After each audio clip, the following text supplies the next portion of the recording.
TTD కీలక నిర్ణయం తీసుకుంది. దర్శన టికెట్ ఆధార్ కార్డ్ ఉన్నవారికే శ్రీవారి లడ్డూలు ఇచ్చేందుకు నిర్ణయం తీసుకుంది. ఇక తిరుమలలో అమల్లోకి ఈ కొత్త విధానం రాబోతోంది.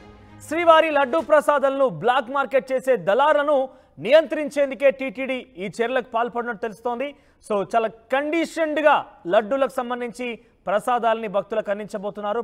ప్రతి ఒక్కరికి కూడా ఆధార్ కార్డ్ తప్పనిసరి. దీంతో పాటుగా దర్శనం టికెట్ రెండు ఉంటేనే లడ్డూ ప్రసాదాలను అందించబోతున్నారు. దీంట్లో కూడా కొన్ని కండిషన్స్ ఉన్నాయి. ఇకపై శ్రీవారి భక్తులకి దర్శన టికెట్ పై ఒక ఉచిత లడ్డు మాత్రమే లభించబోతోంది. ఇక ఆధార్ కార్డు చూపించి 2 లడ్డూలను తీసుకోవచ్చు. 100 రూపాయలు చెల్లించి కొనుగోలు చేయొచ్చన్నారు అధికారులు. ఇక టోకెన్ ఉన్నవారికి మాత్రమే ఇక్కడ లడ్డు లభిస్తోంది. ఇక రద్దీకి అనుగుణంగా అదనపు లడ్డూలను కూడా ఏర్పాటు చేస్తామంటున్నారు అధికారులు. ఇక 4 నుంచి 6 వరకు కొనుక్కునే వెసులుబాటు కూడా ఉన్నట్టుగా తెలుస్తోంది. ఆధార్ కార్డు నెంబర్ను ఆన్లైన్లో నమోదు చేసిన తర్వాతే లడ్డూ ప్రసాదం ఇస్తారు.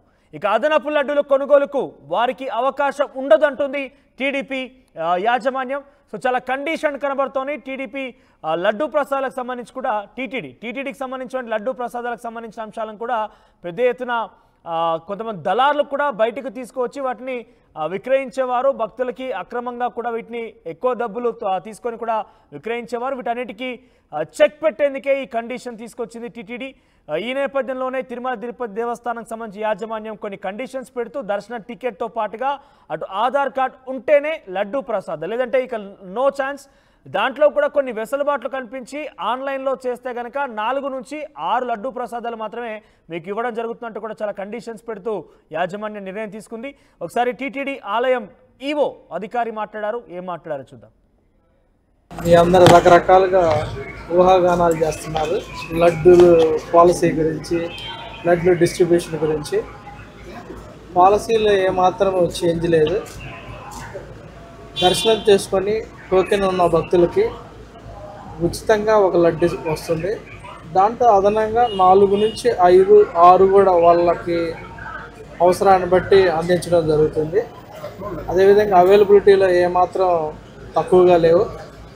సో అయితే లడ్లకు సంబంధించి మేము చేసిన కొద్ది పరిశోధనలో కానీ మా దృష్టికి వచ్చిన విషయాలన్నింటినీ కూడా పరిగణలో తీసుకొని ఒక చిన్న మార్పు చేయడం జరిగింది. దాని ప్రకారం చాలామంది దర్శనం లేకుండా కేవలం లడ్లు మాత్రమే కొనుక్కొని మధ్యవర్తులుగా దళారులుగా మార్కెట్లో సేల్ చేయడం జరుగుతుంది. దానివల్ల బ్లాక్ మార్కెట్ డెవలప్ అయ్యడం ఈ మధ్యకాలంలో జరిగింది. మేము ఈరోజు విజిట్ చేసినప్పుడే మేము మెట్లెక్కుతుంటేనే ఒక వ్యక్తి 3 బ్యాగుల్లో తీసుకెళ్తారు.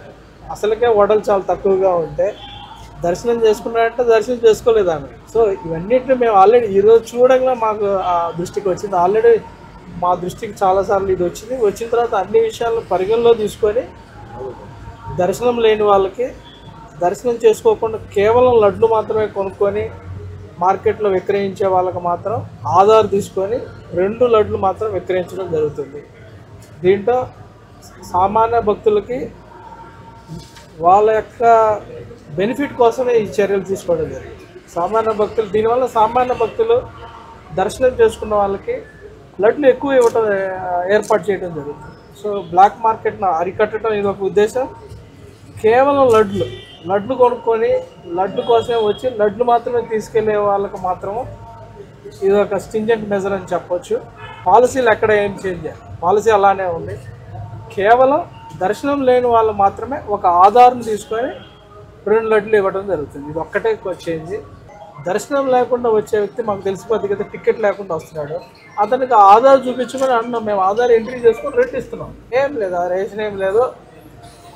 ఓవరాల్గా దాంట్లో రేషన్ ఏం లేదు. దర్శనం లేకుండా కేవలం లడ్డు కొనుక్కోవాలి వచ్చే వారికి మాత్రమే ఇది ఖచ్చితంగా వాళ్ళ క్రెడెన్షియల్స్ రికార్డ్ చేస్తున్నాము. వాళ్ళు ఏ పర్పస్ కోసం కొంటున్నారు, బ్లాక్ మార్కెట్లో కొంటున్నారు మా దృష్టిలోకి వచ్చినాయి. మా కంప్లైంట్ చాలా వచ్చాయి. మా పరిశోధనలో కూడా అది నిజమని తేలింది. దానివల్ల మేము ఇది తీసుకున్నాం.